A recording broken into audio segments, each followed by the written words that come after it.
Allah itu roh dan barang siapa menyembah dia harus menyembahnya dalam roh dan kebenaran. Amin.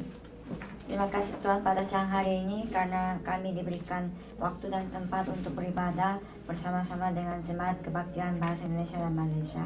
Kami percaya walaupun kami beribadah secara online di rumah ataupun beribadah di tempat ini, Roh Kudus yang berkarya tetap bekerja sama di setiap pribadi kami. Kami mau supaya firman yang menjamah hati kami pada siang hari ini, supaya firman ini menjadi benih dalam hati kami sehingga iman yang Engkau berikan kepada kami dapat bertumbuh dengan baik, supaya kehidupan kami menjadi setara dengan apa yang Tuhan katakan lewat firman. Terima kasih. Kami mengikat semua kekuasaan kegelapan yang mengganggu ibadah kami siang hari ini. Kami mengucap syukur dan dalam nama Tuhan Yesus kami berdoa. Amin. Mari kita mengakui pengakuan kita dengan pengakuan iman rasuli. Aku percaya kepada Allah, Bapa yang Maha Kuasa, Khalik langit dan bumi, dan kepada Yesus Kristus, anaknya yang tunggal, Tuhan kita yang dikandung daripada Roh Kudus, lahir dari anak darah Maria, yang menderita sengsara di bawah pemerintahan Pontius Pilatus, disalibkan, mati dan dikuburkan, turun ke dalam kerajaan maut, pada hari yang ketiga bangkit pula dari antara orang mati, naik ke sorga, duduk di sebelah kanan Allah, Bapa yang Maha Kuasa, dan dari sana ia akan datang untuk menghakimi orang yang hidup dan yang mati. Aku percaya kepada Roh Kudus, gereja yang kudus dan am, persekutuan orang kudus, pengampunan dosa, kebangkitan daging, dan hidup yang kekal. Amin. Mari kita menaikkan lagu pujian Kidung Jemaat 457.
dibawakan oleh Penatua Hausen.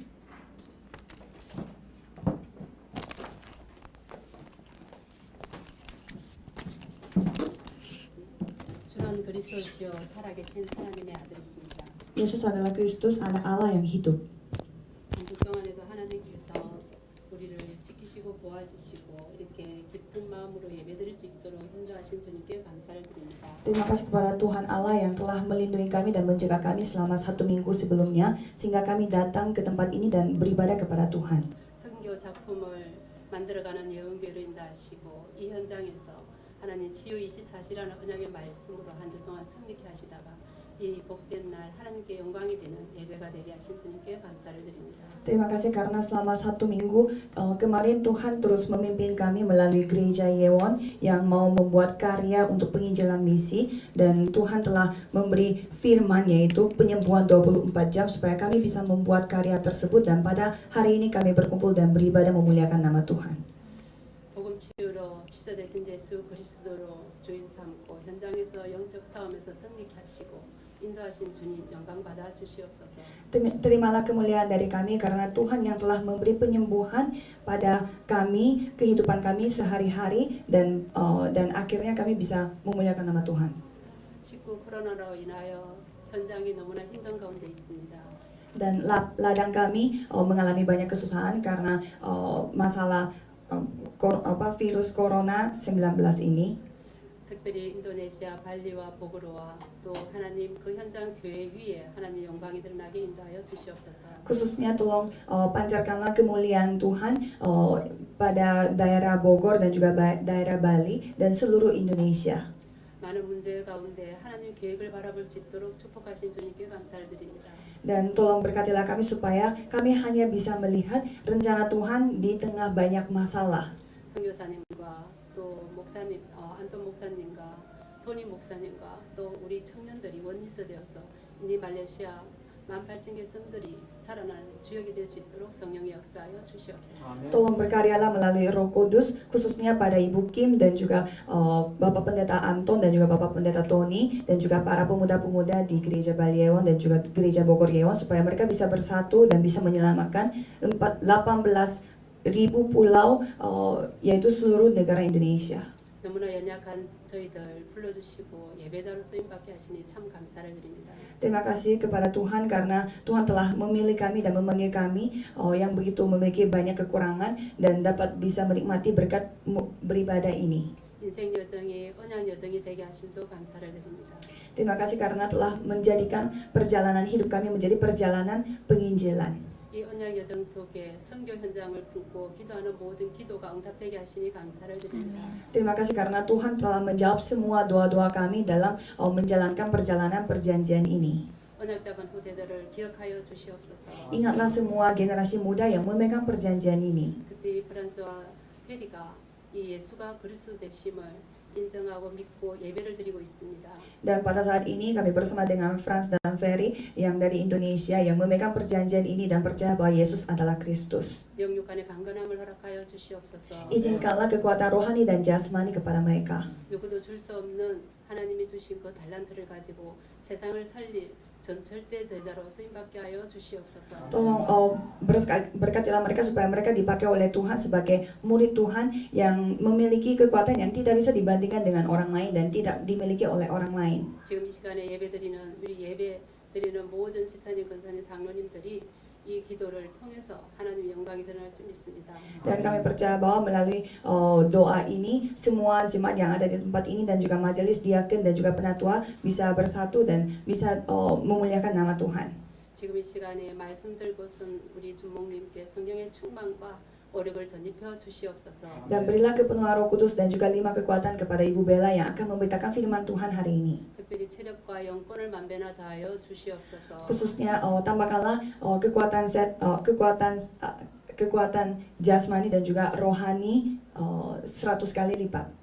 말씀 선포되어지고 있는 그 시간에 인도네시아 현장의 흑암이 무너지는 시간 되게 하여 주시옵소서. Pada saat firman ini diberitakan di ladang di seluruh Indonesia, kami percaya bahwa semua kegelapan setan hancur pada saat itu juga. 절대 제자를 붙여 주시옵소서. Pertemukanlah kami dengan murid-murid yang mutlak. 우리 전복님을 위해서 기도하는 우리가 모두가 로마서 16장 제자들이 되게 하여 주시옵소서. Jadikanlah kami yang selalu berdoa untuk Ibu Bella untuk menjadi tokoh-tokoh Alkitab yang di Roma pasal 16. 또 사업하는 업 위에 주님 영광이 드러나게 하옵소서. Hanya kemuliaan Tuhan yang dapat dinyatakan di atas bisnis dan juga usaha yang kami jalankan. 바톤을 이어갈 언약의 여정 가운데 우리가 정말 이 정확한 언약을 그들에게 전달할 수 있도록 늘 성령 충만을 주옵소서. Berikanlah kepenuhan Roh Kudus kepada kami supaya pada saat kami menyampaikan baton ini kepada generasi berikutnya, kami bisa menyampaikan baton itu dengan Injil yang pasti dan yakin dan jelas. 예배를 방해하고 혼비케 하는 모든 흑암을 무너지게 하실 줄 믿고 감사하며 지금도 살아 역사하시고 우리와 함께 하신 예수 그리스도 이름으로 기도드리옵나이다. Kami percaya semua kegelapan setan dan semua yang berusaha untuk mengganggu kami di ibadah ini sudah hancur dalam nama Yesus Kristus, dan kami berdoa dalam nama Yesus Kristus yang selalu bersama dengan kami dan hidup bersama kami di tempat ini. Amin.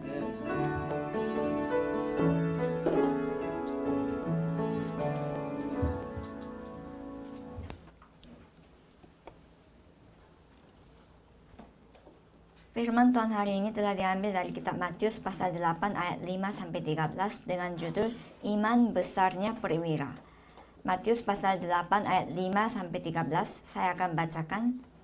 Ketika Yesus masuk ke Kapernaum, datanglah seorang perwira mendapatkan dia dan memohon kepadanya, "Tuan, hambaku terbaring di rumah karena sakit lumpuh dan ia sangat menderita." Yesus berkata kepadanya, "Aku akan datang menyembuhkannya." Tetapi jawab perwira itu kepadanya, "Tuan, aku tidak layak menerima Tuan di dalam rumahku. Katakan saja sepatah kata, maka hambaku itu akan sembuh. Sebab aku sendiri seorang bawahan, dan di bawahku ada pula prajurit.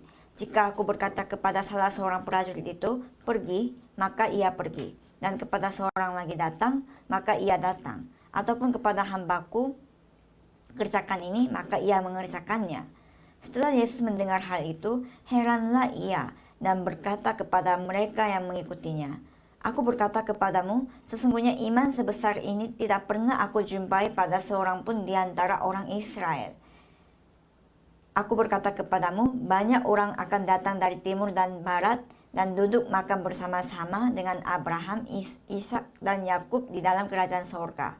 Sedangkan anak-anak kerajaan itu akan dicampakkan ke dalam kegelapan yang paling gelap. Di sanalah akan terdapat ratap dan kertak gigi." Lalu Yesus berkata kepada perwira itu, "Pulanglah dan jadilah kepadamu seperti yang engkau percaya." Maka pada saat itu juga sembuhlah hambanya. Amin. Shalom, dan kita sedang membahas firman Tuhan di kitab Matius tentang bagaimana pelayanan Tuhan Yesus di selama bumi ini. Dan ada seorang rabi dari orang Yahudi, dia mengatakan tentang kehidupan iman seperti ini, bahwa ada 613 hukum yang diberikan oleh Tuhan untuk bagaimana caranya seorang umat Tuhan bisa hidup di dunia ini. Dan itu dipersingkat, dan Tuhan Allah berikan hukum yang disingkat itu kepada Musa, dan itulah 10 hukum yang kita tahu. Dan Nabi Yesaya 10 hukum itu disingkat lagi dan menjadikan itu sebagai 6 nasihat atau 6 hukum. Dan Nabi Mika di perjanjian lama, dia mempersingkat itu lagi dengan 3 nasihat, 3 ajaran. Tapi Nabi Habakuk ini mempersingkat lagi, menjelaskan itu dengan 1 kalimat, mengatakan bahwa hiduplah oleh iman. Hiduplah oleh iman, atau juga hidup dengan iman. Sebenarnya ini mengekspresikan intisari dari kehidupan iman kita yang sangat baik. Karena seorang anak Tuhan Allah, dia harus memulai kehidupannya dengan iman dan mengakhiri dengan iman juga. Dan Nabi Habakuk ini adalah nabi yang beraktivitas satu masa dengan Nabi Yeremia. Dan Nabi Habakuk ini orangnya sifatnya selalu tanya-tanya untuk terjawab semua pertanyaan-pertanyaan yang ada pada dia. Dan permohonan seperti Nabi Habakuk ini, di mana dia sering tanya kepada Tuhan, itu didengar oleh Tuhan Allah, sehingga apa yang Nabi Habakuk ini peroleh dari Tuhan Allah itu disampaikan juga kepada bangsa-bangsa yang lain, kepada umat Israel juga.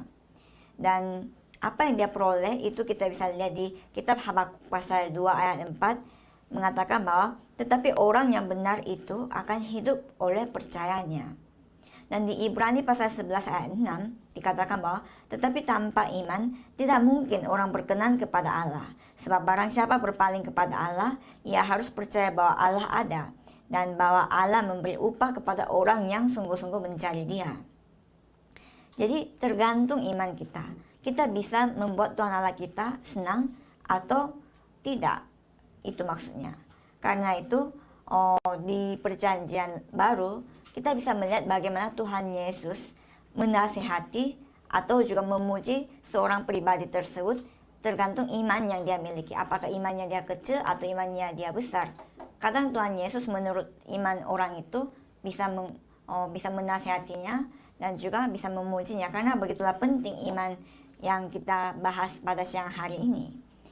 Dan jika kita lihat firman Tuhan hari ini, kita juga bisa melihat bagaimana Tuhan Yesus begitu heran sekali dan terkejut melihat iman seorang perwira ini. Karena Tuhan Yesus sendiri mengatakan tidak pernah aku melihat iman sebesar ini dari Israel. Dan iman yang perwira ini tunjukkan kepada kita adalah iman dia bahwa hambanya dia bisa dapat disembuhkan oleh Yesus. Dalam bentuk hal itu kita bisa melihat iman perwira ini. Saya harap supaya seluruh jemaat Yewon bisa meneladani, mencontohi iman perwira ini supaya kita semua menjadi murid 24 jam yang dipakai oleh Tuhan dengan sangat mantap. Sebagai subtitle yang pertama adalah iman yang menyelamatkan jiwa. Ayat 5-6 saya akan bacakan. Ketika Yesus masuk ke Kapernaum, datanglah seorang perwira mendapatkan dia dan memohon kepadanya, Tuhan, hambaku terbaring di rumah karena sakit lumpuh dan ia sangat menderita. Pada saat Tuhan Yesus memasuki daerah yang bernama Kapernaum ini, di sana ada satu perwira atau dia juga disebut pemimpin 100 orang karena di bawahnya ada 100 anak buah. Jadi pemimpin 100 orang ini adalah orang yang bertanggung jawab atas wilayah tersebut. Dan perwira ini meminta kepada Tuhan Yesus supaya hambanya dia itu disembuhkan. Dan memang perwira ini adalah seorang prajurit yang memiliki 100 anak buah dan dia adalah seorang elit dalam ketentaraannya, dalam prajurit, semua prajurit. Dan pasti pemimpin yang ada di bawahnya perwira ini memiliki lebih banyak hamba. Tapi di sini kita menggunakan kata hamba, tetapi apa yang saudara ketahui adalah dia bukan hanya sekedar hamba, tetapi dia adalah seorang budak. Dan mungkin saudara semuanya sudah ketahui dengan baik budak itu seperti apa kehidupannya di masa dulu itu, pada saat masa Israel. Karena budak itu waktu itu tidak bisa dijadikan sama dengan manusia. Jadi budak ini selalu disamakan dengan barang atau binatang. Hanya saja budak ini bisa berbicara, seperti itu pendapat mereka. Karena itu di masa Roma mereka anggap untuk melakukan pertanian ada 3 jenis peralatan. Yang pertama adalah peralatan yang bisa bahasa, yaitu adalah seorang budak. Yang kedua adalah peralatan yang tidak ada bahasanya, dan itu adalah binatang-binatang. Dan yang ketiga adalah peralatan dalam bentuk benda seperti barang-barang yang digunakan untuk pertanian. Jadi seorang hamba atau seorang budak ini sama sekali tidak dianggap penting pada saat itu. Tetapi apa yang kita bisa lihat pada siang hari ini adalah seorang perwira, dia datang di hadapan Tuhan Yesus untuk minta disembuhkan penyakit hambanya ini, penyakit lumpuh hambanya ini. Dan lewat kasus ini, apa yang kita bisa lihat adalah 2 hal. Yang pertama adalah iman perwira ini. Iman yang dimiliki perwira ini. Yaitu perwira ini belum pernah melihat Tuhan Yesus menyembuhkan orang yang sakit. Belum pernah dia melihatnya. Tetapi dia hanya mendengarkan gosip tentang itu. Cerita tentang Tuhan Yesus menyembuhkan. Tetapi hanya dengan cerita-cerita itu, dia begitu yakin bahwa penyakit hambanya itu juga dapat disembuhkan oleh Tuhan Yesus. Jadi perwira ini percaya 100% akan kekuatan ilahinya Tuhan Yesus. Dan memang kepercayaan kita atau iman kita itu harus sangat mudah atau sederhana, atau kalau dalam bahasa Inggris harus simple. Kehidupan kita harus sangat simple, karena dengan sangat muda seperti itu, kita akan dengan simpel juga mendapatkan jawaban. Dan di Ibrani pasal 11, jika nanti saudara punya waktu, coba baca Ibrani pasal 11. Di sana ada tokoh-tokoh beriman yang mungkin saudara sudah tahu juga. Dan apakah saudara tahu apa ciri-ciri kesamaan yang dimiliki tokoh-tokoh ini? Mereka tidak memiliki pemikiran yang rumit. Mereka tidak berpikir rumit. Maksudnya adalah mereka hanya percaya pada janji Tuhan yang Tuhan katakan, percaya saja, dan mereka telah melihat kemuliaan Tuhan Allah dengan hanya percaya. Percayalah maka engkau akan melihat kemuliaan Tuhan Allah. Itulah juga janji Tuhan kepada kita. Karena semakin rumit pemikiran kita, susah untuk karya Tuhan terjadi. Karena semakin rumit pemikiran kita dan pendapat kita, sebenarnya cara manusia, pemikiran manusia, prasangka manusia itu masuk ke dalam hal tersebut. Karena itu saya harap supaya seluruh jemaat Yeon mempercayai apa yang Tuhan katakan itu dengan sangat simpel atau dengan mudah, seperti perwira yang kita lihat pada siang hari ini.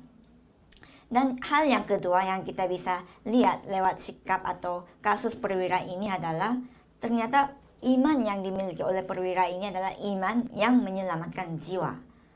Dan perhatian perwira ini terhadap seorang jiwa itu yang mengherankan Tuhan Yesus ataupun mengejutkan Tuhan Yesus. Karena apa yang Tuhan Yesus lakukan dalam pelayanannya adalah Tuhan Yesus selalu memprioritaskan dan selalu memperhatikan semua jiwa-jiwa yang ada di sekitar dia. Dan Tuhan Yesus selalu mengasihani semua umat-umat bangsa di mana mereka berkeliaran seperti domba-domba tanpa gembalanya. Dan sebenarnya hati seorang gembala yang kehilangan domba, itulah hati Tuhan Yesus. Tetapi bagaimana kita bisa melihat bahwa memang Tuhan Yesus memiliki hati seperti itu? Di manakah hati Tuhan Yesus terhadap jiwa-jiwa itu diperlihatkan secara paling besar atau secara maksimal? Itu adalah di kayu salib, di penyaliban. Pada saat Tuhan Yesus disalibkan, pada saat itulah kasih Tuhan Yesus itu dimaksimalkan untuk diperlihatkan kepada kita. Karena dia adalah seorang yang tidak berdosa. Dia adalah Tuhan Allah sendiri. Dia mengenakan tubuh manusia. Dan dia menderita semua penderitaan yang seharusnya manusia dapatkan. Dan dia telah menyelesaikan masalah di Kejadian pasal 3. Masalah apa itu? Masalah dosa asal, ketidaktaatan kepada Tuhan, dan juga masalah iblis yang selalu menjamah kita, dan juga masalah kegelapan ini. Jadi lewat penyaliban Tuhan Yesus di atas salib, lewat darah Tuhan Yesus itu, kita bisa dibenarkan dan bisa maju di hadapan Tuhan Allah kembali. Dengan darah itu kita bisa maju di hadapan Tuhan Allah kembali. Jadi dengan hati seperti ini juga, kita sebagai orang yang percaya Yesus harus mengasihani dan juga mengasihi jiwa-jiwa di sekitar kita. Dan memang tidak terlihat di kitab hari ini, tetapi jika kita lihat di Lukas pasal 7, kasus yang sama, peristiwa yang sama juga dijelaskan dengan lebih terperinci, dengan lebih detail, di mana sebenarnya perwira ini begitu berusaha sekali untuk menyembuhkan hambanya yang sakit ini. Karena pada awalnya perwira ini tidak mendatangi Tuhan Yesus langsung. Apa yang perwira lakukan adalah dia mendatangi penatua-penatua orang Yahudi terlebih dahulu di wilayah itu, dan para penatua-penatua membantu untuk mengatakan apa yang terjadi kepada perwira ini kepada Tuhan Yesus, supaya hambanya perwira ini disembuhkan. Tetapi ini tidak dipaksakan. Maksudnya apa? Perwira ini tidak memaksakan penatua-penatua orang Yahudi supaya kamu tolong kasih tahu ini ke Tuhan Yesus. Tidak seperti itu prosesnya.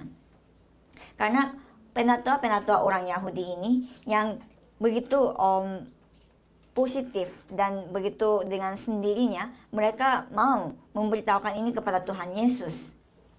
Dan dengan sikap perwira dan sikap orang-orang Yahudi ini, ada satu hal lagi yang kita bisa lihat, yang kita bisa sangat pelajari, itu adalah sebenarnya waktu itu latar belakangnya adalah Roma yang menjajahi Israel waktu itu. Tetapi perwira ini kan orang Roma, dia bukan orang Israel. Orang Roma ini adalah orang yang bagi orang Yahudi adalah orang asing yang tidak seharusnya mendapatkan keselamatan. Tetapi tingkah laku dan perilaku dan kehidupan perwira ini mengubah semua kondisi dan pemikiran yang terjadi pada saat itu. Karena perwira ini di hari-hari biasanya dia sebagai penjajah tidak menganiayai, tidak memukuli para budak-budak ataupun bangsa Israel, bangsa Yahudi waktu itu. Malah perwira ini mengizinkan rumah ibadat bagi orang-orang Yahudi supaya mereka dapat beribadah kepada Tuhan Allah.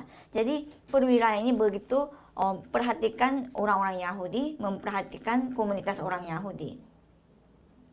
Sehingga perwira ini dengan kasih dia membantu semua orang-orang yang dia jajahi, negara bangsa yang dijajah itu. Jadi apa yang kita bisa lihat adalah perwira ini ternyata adalah orang yang memiliki hati yang begitu khusus terhadap jiwa-jiwa, terhadap sesama manusia juga. Memang waktu itu kalau seorang budak, dia kalau misalnya tidak mendengarkan kata tuannya dan jika tidak berlaku lagi bisa dijual dan bisa dibunuh.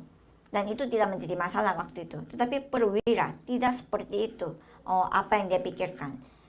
Perwira ini menganggap hambanya ini sama seperti keluarganya dia sendiri. Sehingga pada saat hambanya ini mau menderita karena sakitnya itu, perwira ini tidak melepaskan harapan dan dia berusaha sekuat tenaga supaya bisa dapat disembuhkan.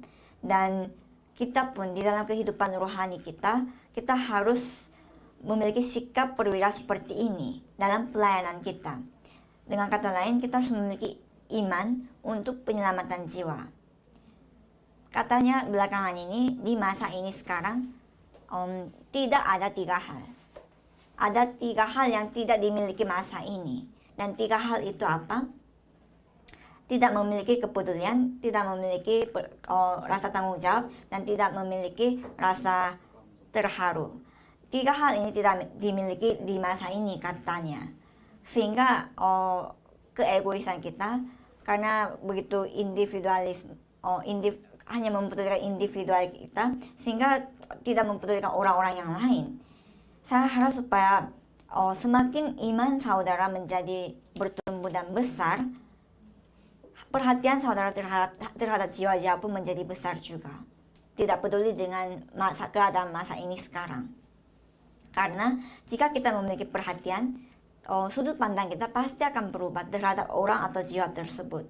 Karena di Kisah Para Rasul pasal 3 ada kisah di mana ada orang lumpuh diceritakan, dan dia adalah orang lumpuh yang duduk di gerbang indah bait Allah, selalu duduk di sana, selalu. Tetapi tidak seorang pun mempedulikan dia, hanya melewatinya saja. Ini adalah cerita yang kita tahu. Dan seperti yang kita tahu, Petrus dan Yohanes pada saat itu mereka berbeda. Pada saat mereka penuh dikaruniai dengan Roh Kudus, sudut pandang Petrus dan Yohanes menjadi berbeda melihat orang lumpuh ini. Mereka menyadari apa yang dibutuhkan orang lumpuh ini bukanlah uang atau emas ataupun perak, tetapi adalah Yesus Kristus.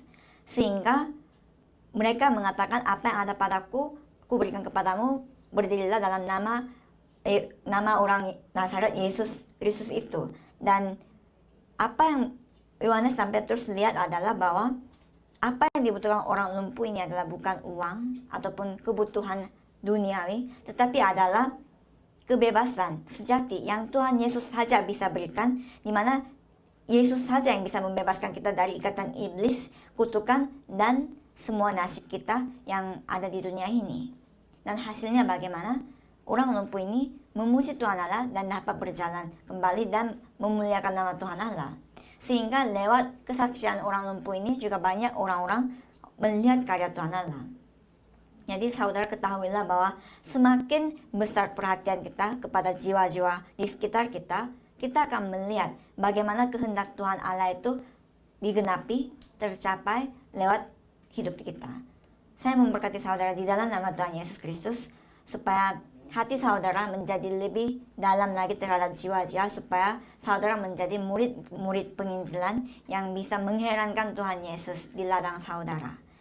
Sebagai subjudul yang kedua adalah iman yang berpegangan pada firman, atau iman untuk dapat memegang firman Tuhan Allah. Ayat 7 saya akan bacakan. Yesus berkata kepadanya, "Aku akan datang menyembuhkannya." Tuhan Yesus mengatakan, oke, kalau begitu saya akan datangi dia dan menyembuhkannya. Tapi perwira ini mengherankan Tuhan Yesus sekali lagi. Ayat 8-9 saya akan bacakan. Tetapi jawab perwira itu kepadanya, Tuhan, aku tidak layak menerima Tuhan di dalam rumahku. Katakan saja sepatah kata, maka hambaku itu akan sembuh. Sebab aku sendiri seorang bawahan, dan di bawahanku ada pula prajurit. Jika aku berkata kepada salah seorang prajurit itu pergi, maka ia pergi. Dan kepada seorang lagi datang, maka ia akan datang. Ataupun kepada hambaku kerjakan ini, maka ia mengerjakannya. Jadi perwira ini mengatakan apa kepada Tuhan Yesus? Dia mengatakan bahwa katakan saja sepatah kata, maka hambaku itu akan sembuh, dikatakannya. Jadi tidak perlu datang sampai ke rumah saya, karena hanya dengan engkau berfirman, hamba saya akan sembuh. Memang jika Tuhan Yesus mendatangi rumah perwira ini, itu pun secara kebudayaan orang Yahudi itu adalah hal yang mengejutkan. Tetapi perwira ini malah mengejutkan atau mengherankan Tuhan Yesus sekali lagi dengan mengatakan bahwa katakan saja tanpa kunjungi rumah saya. Jadi Tuhan Yesus begitu heran dan terharu melihat iman perwira ini. Sehingga setelah Yesus mendengar hal itu, heranlah ia dan berkata kepada mereka yang mengikutinya, aku berkata kepadamu, sesungguhnya iman sebesar ini tidak pernah aku jumpai pada seorang pun di antara orang Israel. Jadi Tuhan Yesus yang sebenarnya tahu semua isi hati manusia, memuji perwira ini dengan luar biasa seperti ini. Itu artinya Yesus mengetahui bahwa perwira ini benar-benar percaya pada kekuatan firman yang Yesus beritakan. Tapi bagaimana dengan keadaan bangsa Israel waktu itu? Di ayat 11-12 kita bisa melihat mereka dicampakkan ke dalam kegelapan, dikatakannya. Jadi apakah saudara percaya atau tidak? Apakah saudara memiliki iman atau tidak? Ini membedakan banyak sekali. Ini membedakan banyak hal menjadi berbeda. Sehingga percaya atau tidak percaya itu yang menggantungkan semuanya. Tuhan Yesus melihat iman perwira yang mengherankan Tuhan Yesus ini dan menyembuhkan hambanya itu dengan firman-Nya. Lalu Yesus berkata kepada perwira itu, pulanglah dan jadilah kepadamu seperti yang engkau percaya. Maka pada saat itu juga sembuhlah hambanya. Jadilah kepadamu seperti yang engkau percaya. Jadi pada saat ia percaya juga jadi seperti apa yang ia percaya, dikatakannya. Pada saat firman dan iman kita menjadi satu, karya yang luar biasa terjadi. Dan saya harap supaya karya seperti ini saudara alami dalam setiap harinya saudara. Dalam setiap kasus yang terjadi dalam hidup saudara, walaupun itu bukan sakit atau apa. Dalam hal yang kecil sekalipun, firman dan iman saudara harus menjadi satu untuk melihat bagaimana Tuhan Allah itu berkarya dalam hidup saudara.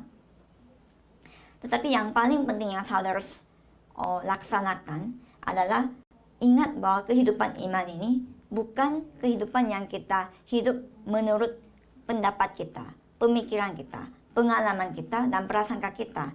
Tetapi yang selalu menjadi pedoman dan dasar adalah firman Tuhan Allah.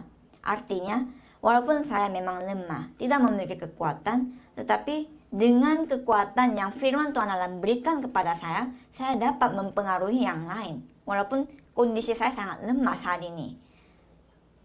Khususnya jika saudara pergi ke ladang penginjilan, mungkin saudara bisa lebih mengerti apa maksudnya ini. Karena kita juga bisa melihat kasus seperti ini, yaitu di ladang penginjilan, bagaimana Rasul Paulus di 1 Korintus pasal 2 ayat 4-5 mengakui bahwa baik perkataanku maupun pemberitaanku tidak kusampaikan dengan kata-kata hikmat yang meyakinkan, tetapi dengan keyakinan akan kekuatan roh, supaya iman kamu jangan bergantung pada hikmat manusia, tetapi pada kekuatan Allah. Jadi sedalam saudara mempercayai kekuatan Allah dan firman kekuatan ini, sedalam itu juga, sebesar itu juga karya yang akan terjadi. Pendeta yang kita sudah sering dengar, yaitu pendeta D.L. Moody, dia mengatakan tentang iman demikian. Saya selalu berdoa supaya Tuhan Allah memberikan iman kepada saya. Dan awalnya saya pikir Tuhan Allah akan turunkan iman dari langit, seperti kayak diturunkan dari langit. Dan waktu berlalu dan saya melihat sepertinya tidak ada iman yang diberikan, diturunkan kepada saya. Tetapi suatu hari saya membaca kitab Roma pasal 10 ayat 17 mengatakan bahwa jadi iman timbul dari pendengaran dan pendengaran oleh firman Kristus. Saat saya membaca ini, saya menyadari kebodohan saya terhadap Tuhan Allah, di mana saya minta diberikan iman kepada saya. Setelah kejadian itu, saya mulai merenungkan firman Tuhan, dan saya menanamkan firman Tuhan itu di dalam hati saya, dan saya menyadari sedikit demi sedikit iman itu bertumbuh di dalam hati saya. Jadi, iman yang sejati itu bukanlah pemikiran kita, tetapi mendengar firman Kristus dan masuk ke dalam firman tersebut. Benih firman itu harus tertanam di dalam hati kita, supaya apa yang tidak bisa dipandang mulai terlihat, dan apa yang tidak dapat dilihat mulai dapat kita benar-benar lihat dalam hidup kita. Kenapa di masa ini, belakangan ini, orang Kristen itu dipandang seperti orang yang tidak berdaya? Jadi banyak orang pikir kalau orang Kristen ya orang yang hanya ke gereja saja tapi tidak begitu banyak jawaban dan tidak berdaya. Itu karena kita sebagai Kristen tidak berusaha untuk mendengar firman Tuhan Allah, karena tidak berusaha untuk mempercayai perjanjian dari Tuhan Allah. 1 Yohanes pasal 5 ayat 4 mengatakan, sebab semua yang lahir dari Allah mengalahkan dunia, dan inilah kemenangan yang mengalahkan dunia, iman kita. Amin. Jadi hanya dengan iman kita yang didasari dengan firman, itu saja yang bisa membuat ada kemenangan dalam hidup kita. Saya harap supaya saudara benar-benar memiliki iman, supaya laut terbelah menjadi dua, dan juga melihat bagaimana kota Yeriko itu dibinasakan, dijatuhkan, dan itu pun juga yang harus terjadi dalam hidup kita, supaya kita semuanya menjadi saksi yang melihat kemenangan dalam hidup kita. Saya memberkati saudara di dalam nama Tuhan Yesus, supaya saudara berpegangan pada firman Tuhan sepenuhnya dengan iman saudara, sehingga semuanya menjadi orang-orang beriman yang selalu memperoleh kemenangan. Sebagai kesimpulannya adalah, jika saudara lihat pertandingan baseball, di sana ada istilah betting eye, di mana itu adalah seorang pelempar bola, dia memiliki mata khusus yaitu betting eye ini untuk melihat perubahan dan juga keadaan-keadaan yang terjadi di permainan baseball itu. Dan mata ini adalah mata yang dapat membedakan semua keadaan pertandingan, sehingga pemain yang memiliki betting eye yang baik, dia memiliki lemparan bola yang lebih tinggi dan baik. Dan betting eye ini juga dibutuhkan dalam kehidupan rohani kita, di mana selama kita melakukan kehidupan iman kita, ada cara untuk kita juga memiliki betting eye dan memperkembangkan betting eye ini. Itu adalah kita memfokuskan kehidupan kita pada firman khotbah mimbar ini. Karena lewat khotbah mimbar ini, khotbah yang kita dengar setiap minggu ini, Tuhan Allah menafsirkan firman-Nya dengan baik, dengan benar. Artinya, kadang kita mendengar firman Tuhan mungkin beda dengan apa yang kita pikirkan dan beda dengan pendapat kita. Tetapi pada saat itu saudara harus memiliki betting eye secara rohani, karena bukan menurut kehendak dan pemikiran kita. Ingat, itu yang penting, bukan menurut pemikiran kita dan kehendak kita, tetapi pada saat kita benar-benar mengikuti firman Tuhan Allah, pada saat itu iman kita bertumbuh dan kita akan melihat karya Tuhan Allah itu di ladang kita, di sekolah kita, di dalam keluarga kita, dan juga usaha kita.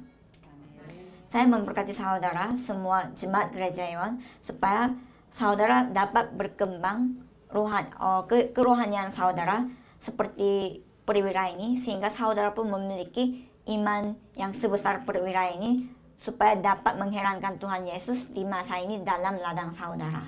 Amin. Pengumuman gereja adalah akan ada leader retreat di hari Kamis ini, dan konferensi remnant minggu depan hari Rabu sampai Jumat.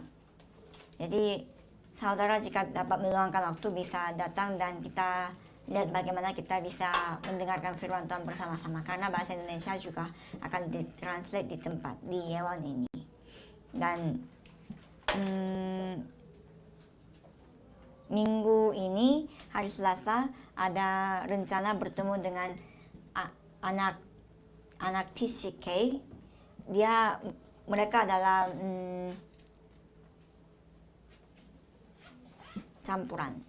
Orang tuanya satunya orang Indonesia, satunya orang Korea. Tapi mereka benar-benar bisa bahasa Korea dan bahasa Indonesia dan juga bahasa Inggris, dan bersekolah di Universitas Yonsei. Jadi tapi sudah buat janji untuk Selasa ini kita akan ketemu di Global Lounge, dan tolong doakan untuk pertemuan itu, karena saya percaya itu akan menjadi pintu yang baik untuk kita kembali masuk ke Yonsei, karena sejak siap pulang kita tidak ke sana lagi. Jadi tolong doakan supaya ini menjadi pertemuan yang Tuhan sudah sediakan untuk penginjilan Indonesia. Pada saat ini kita akan menaikkan lagu pujian Terima Kasih Tuhan.